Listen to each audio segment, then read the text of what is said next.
When it comes to being like Jesus, doing everything he said, or at least trying to, executing his words, learning about the knowledge of good and evil so you can be like God.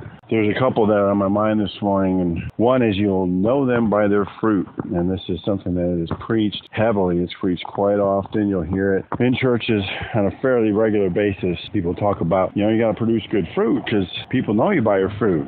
How are you going to call yourself a Christian unless you got fruit, and that fruit manifests in people sitting next to you, manifests in you loving your enemies and doing all those things that Jesus said? Well, I was someone's fruit for a long time, some 10 years, and now that fruit is gone. And there's another thing that Jesus said. He talked about the 1 and the 99. If a shepherd had 100 sheep and one left, one got lost, he would leave the 99 behind to go get the one. Something else that has not happened in my life. So it tells me one of two things. Whether in reality or in their eyes, I was never one of the 100. I was never one of the sheep. I was never one of the flock. I never was a part of the fruit.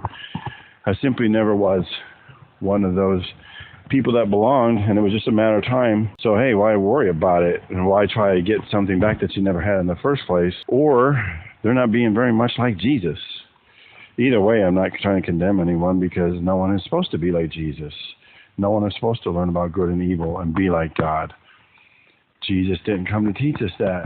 Jesus came to teach a bunch of prideful people who thought they could be like God, how it was impossible for them to be like God, just hoping that someone would throw themselves on his mercy.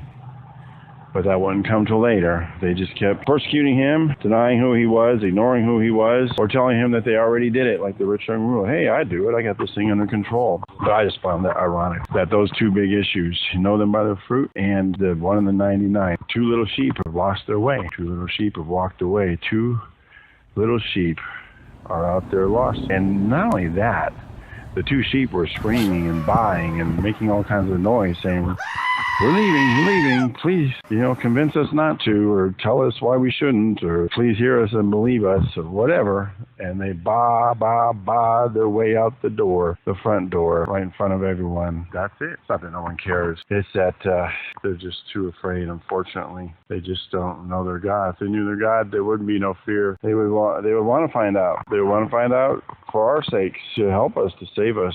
But we're deadly dangerous because we might be wolves. But what does a sheep have to fear of a wolf? They got Jesus with them. That's why I don't fear. There's wolves everywhere. But I got my Lord. In Jesus' name.